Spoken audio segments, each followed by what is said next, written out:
사안처럼 주차를 유료화하는 것, 종전 무료 주차에서 이걸 유료화했습니다. 이게 유료화하는 것은 고용부문 관리 행위가 되는 거죠. 관리 행위로서 임차인과 같은 점유자에게도 의결권이 있습니다. 당연히 여기엔 관리 행위로서 이 조항에 따라서 의결권이 있습니다. 이런 점유자에게도 의결권이 있어요. 의결권을 행사할 수 있다. 따라서 이런 점유자에게도 이런 의결권을 행사할 수 있는 기회를 주는 것이 바람직합니다. 어떤 방식으로요? 호집통지서를 같이 보내는 방식으로 이런 의결권 행사할 기회를 주는 것이 바람직하긴 해요. 다만 법무부에서 유권해석은 제가 이걸 여러 번 받아봤어요. 좀 바꿔보기 위해서 받아봤는데 유권 해석은 이런 관련 집회 소집통지서를 구분 소유자에게 통지하도록 법이 규정되어 있기 때문에 어쩔 수 없다는 얘기예요. 이 법이 구분 소유자에게 통지하도록 되어 있기 때문에 점유자에게 통지할 의무를 부여하진 않는다라는 것입니다. 법에 이렇게 구분 소유자에게 통지하도록 규정되어 있기 때문에 점유자에게까지 소집통지서를 발송할 필요는 없는 것으로 보고 있습니다. 이게 아직까지 변하지는 않아요. 바람직하긴 하지만 구분 소유자에게 소집통지하면 되는 것으로 해놓고 있습니다. 그러나 이와 같이 점유자가 고용부문 관리에 관련된 중요한 결정에서 배제되는 것을 방지하기 위해서 아까 보셨지만 집합건물법 40조입니다. 법은 명시적으로 점유자의 의견진술권을 보장해서 건물 내 적당한 장소에 집회에 대해서 공고하도록 규정하고 있습니다. 아까 보신 바로 이 조항이에요.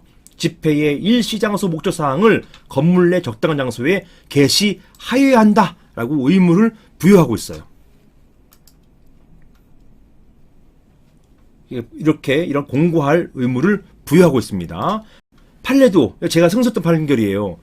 승소했던 판결, 이 판례도 건물 엘리베이터에, 이 엘리베이터, 게시판 이게 아니라 엘리베이터에 집회 공고문을 부착한 경우, 괜찮다는 것이에요. 부착한 경우 집합금융법 제40조의 요건을 갖춘 것으로서 유효하다. 이렇게 보았습니다. 반드시 게시판이나 어디에 다 붙이는 게 아니라 건물 엘리베이터에 공고문을 부착한 경우 그거 유효하다. 집합금융법 제40조를 갖춘 것이다. 유효하다. 이렇게 판시하였습니다. 자, 그래서 결론적으로 사안에서 이러한 공고, 집회 공고가 건물 내에 게시되었는지 여부가 확인되어야 할 것입니다. 여기에서는 명확하진 않아요. 명확하진 않았지만 제가 했던 사안에서는 당연히 공고를 했습니다. 자, 결론적으로 이 사안에서는 여기서 명확하게 어디에 공고했는지는 밝힌 바가 없잖아요. 이 사안에서는 이렇게 이 집회 공고가 건물 내에서 게시되었는지 여부가 확인되어야 할 것이고, 만약에 이런 게시가 없었다면 점유자의 의견 진술권 침해로서 집회 결의가 위협하다는 판단이 나올 수 있을 것입니다. 이게 의무이기 때문에.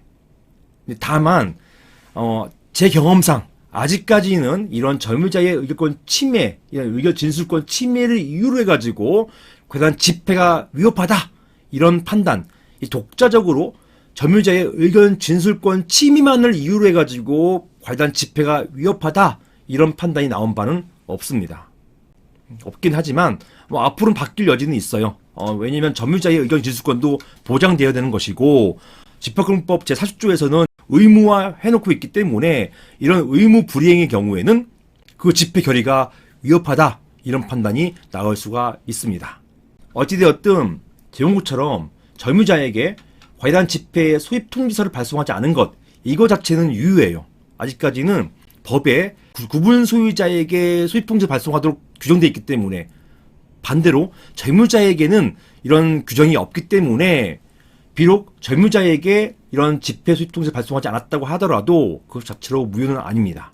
그것만 가지고는 무효로 보지는 않습니다. 하지만 집합금융법 제40조에서 점유자에게 의견 진술할 기회를 제공하기 위해서 건물 내에 적당한 방식으로 공고하도록 의무화해놓고 있습니다.